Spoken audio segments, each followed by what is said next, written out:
It's time to vote, Texas. I'm KVUE Political Director Ashley Goodo. Texas Republican voters have a big decision ahead of them. Who will be their nominee in November for U.S. Senate? In March, voters narrowed the pool of candidates down to two: the incumbent U.S. Senator John Cornyn, who was first elected in 2002, or Texas Attorney General Ken Paxton, who just last week earned the endorsement of President Donald Trump. In a sit-down interview with me earlier this year, Senator Cornyn said this race comes down to character. Senator Cornyn, thank you for taking some time out to talk with us. Great to be with you. You've been in the U.S. Senate now since 2002. Why run for another term? Well, one of the good things is after you've been doing it a while, you learn a few things and hopefully become better at the job. And I'm proud to represent 32 million Texans in the Senate. And when like the governor, need things like $11 billion in reimbursement, or the money that taxpayers in Texas spent during the Biden border crisis, he calls me because he knows I can get the job done working with the Texas delegation. So you get a little bit better at the job. I still enjoy it, and it's an important time for our country, and there are important battles to be fought, and I still enjoy fighting them. You talk about the important battles. What are the important battles to you right now? Well, right now we're fighting over whether we ought to require people to prove they're American citizens and have a photo ID in order to vote. Now, that strikes me as bizarre that we are fighting over something that the vast majority of voters believe is a reasonable requirement. But we are, and now we have a shutdown because some of my Democratic colleagues want to try to have a political issue about immigration enforcement. There's no question that what happened in Minneapolis, there were two tragic deaths that didn't need to happen. But one of the most important reasons why they did happen is because these sanctuary jurisdictions don't cooperate with federal law enforcement. And you get individuals who interfere with an ongoing law enforcement operation, and bad things can happen. So hopefully with Tom Homan now in charge, I wish he had been there from the beginning, we can de-escalate and get better cooperation. But there's no question that there's, let's just say, some very different opinions on the direction the country should be headed in. But I've been proud to work with President Trump, I think, to make things better. You talked about a couple of things here, so let's talk about the SAVE Act first. Yep. There are concerns about, obviously, let me say this first. We all agree only U.S. citizens should be voting in U.S. elections. I don't think anyone... I'm glad we can agree to that. I don't think anyone disagrees with you on that. Some people say, though, that it might be burdensome, right, in order to have to prove your citizenship, whether that is showing a birth certificate or something of that nature. I've heard women say, well, my married name doesn't match the name on my birth certificate. These are just extra steps that are going to make it a little bit harder. What do you say to folks? Well, in places like Texas, you can get a free identification. And so this idea that it's burdensome, when you have to show a photo ID to get on an airplane or buy a six-pack of beer or do a lot of different things, enter a federal building, you name it. Members of the House of Representatives have to insert a photo ID in the automated election system in Washington, D.C. So it's ridiculous to say it's a burden to be able to prove you are who you say you are with something as simple as a photo ID. Now the difference between birth certificates and married names for women is an issue that I think we need to fix to make sure that we are not disenfranchising any women whose married name is different from their maiden name. So this is not the final product. This is the beginning of the debate. But so far, our Democratic colleagues, especially in the Senate, are resisting any kind of debate or discussion at all. Let's talk about immigration enforcement a little bit. Obviously, the president ran on mass deportations. This is what he promised, and he is walking through what he said he was going to do. Mm-hmm. But do you see perhaps an issue in the methods of which this is happening? Well, of course, I think there's a lot of misinformation out there about exactly what's happening. And I already mentioned the problem of trying to enforce immigration laws in sanctuary jurisdictions. In places like Texas, most of those transfers occur in the county jail because the county and the state recognize federal detainers, which is hold on to this person until we can be there and take the handoff. But there's still roughly 480,000 people who are under final orders of deportation. In other words, they've exhausted all their legal remedies. They've claimed asylum, they've gone into an immigration court, and they've appealed it up to the very top of that court system, and they've lost, but they've just stayed in the country. And then there are people with criminal records, and we've seen tragic circumstances where Laken Riley or Jocelyn Nungare and others have been murdered by people who never should have been here in the first place. So I think, you know, having Tom Homan there gives me more confidence that this is going to be handled in a maybe hopefully a little de-escalated sort of fashion. But I think one of the lessons to be learned from this is if you see a law enforcement operation by federal law enforcement officials, don't inject yourself into the middle of it, because people can make mistakes, it can be confused, and bad things can happen. So I don't expect President Trump to back off of his mandate to enforce immigration laws. Of course, the border now is in good shape. I was there recently, and it's just almost nothing happening in terms of cross-border illegal traffic.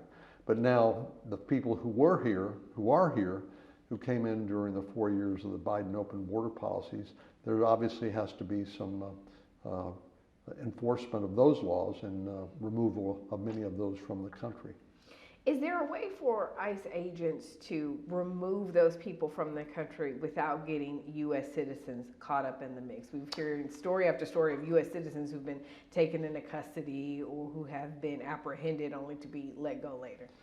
Well, I think, you know, that's what investigations are for, to determine whether they've got the right person or not. And I don't know to what extent it's true that American citizens have been caught up in these raids, but I don't know the circumstances of each of those individual ones. It's never the intention to detain American citizens. But if American citizens are interfering with the enforcement against illegal immigrants, then I can see how that could potentially happen. But obviously, we don't want any of them detained unnecessarily. You know, when you look at what's happening at the detention centers and the facilities, obviously I think big news is Department of Homeland Security acknowledging that they've purchased some land in the San Antonio area, and you've got pushback against what could happen there and what's happening in these centers and facilities. You know, do you see anything coming out of those centers, whether it's people who are staying longer, particularly children staying longer than 20 days, which the courts have determined is a reasonable amount of time, or the measles outbreak, or you know, the tuberculosis? Like, your thoughts on what's happening in these centers? Well, of course, a lot of these detention facilities are necessary as a transition to removal from the country. And some of them are being built on military bases, like out at Fort Bliss and El Paso, where I was recently. And unfortunately, these are necessary in order to enforce our immigration laws. But obviously, they should be run as humanely as possible. I mean, these are our fellow human beings. We don't want anybody hurt. And I think there is an important role for congressional oversight to make sure that the Department of Homeland Security is running these facilities in the correct way. I've visited a number of them over the years, you can imagine, you know, we've learned how to do things better, but we can always improve. Let's talk a little bit about the other candidate in this race, Attorney General Ken Paxton. He has recently, choosing my words carefully, he's recently issued opinions and statements on some of the things that you were responsible for when you were Attorney General, pointing to this as ways to allow DEI to come into Texas, you know, overturning these things. You're very familiar, I'm sure, with what happened on Martin Luther King Jr. Day. How do you respond to that? Well, Ken Paxton is unscrupulous, he's corrupt, and he'll do anything or say anything, but he can't be trusted. I mean, he can't be trusted by the taxpayers. He can't be trusted by his own senior staff, who he fired because they reported him to the FBI for interfering with a federal law enforcement action against a campaign donor. And he can't, his own family can't trust him. So I would say if those folks can't trust the Attorney General, the voters can't trust him either. What do you say to people, though, who, when you look at the polls, the polling numbers show him a bit ahead? Is that concerning for you? It's basically a dead heat right now between me and the Attorney General. There are a lot of different polls out there, but that's what a campaign's for. I mean, this is an election day today. Now we are approaching the primary, which I hope all of your listeners will vote in the March 3rd primary. But then in all likelihood, the Attorney General and I will be in a runoff on May the 26th. It looks to me like there's going to be a number of races on the ballot in the runoff, from comptroller to Attorney General to a lot of these congressional races, which I think is good because we need to get as many people to the polls as we can. But it's still early. Do you think there are policy differences between you and Attorney General Paxton that you want to highlight for people when they're thinking about who they're going to vote for? I think more than policy, it's about character. The Attorney General believes that character doesn't matter. When you point to all the baggage that he has as a result of his self-inflicted activities, he thinks it doesn't matter because he's been elected since some of that stuff came out. I believe that Texans believe that the character still matters. And just strictly in terms of helping the president and his agenda, I will win by a larger margin in the general election than Ken Paxton would if he were the nominee. And there's a good chance he would lose. And I've spent the last decades building the Republican Party in Texas, and I don't want to see one person, one corrupt individual, because of their self-inflicted baggage, tear down the Republican Party or make it harder for President Trump to pursue his legislative agenda in the second half of his second term of office. So I have a good relationship with the president and talk to him frequently, but I think he's called all three of his friends, so I can see his reluctance not wanting to get involved at this point. So we got the pedal to the metal.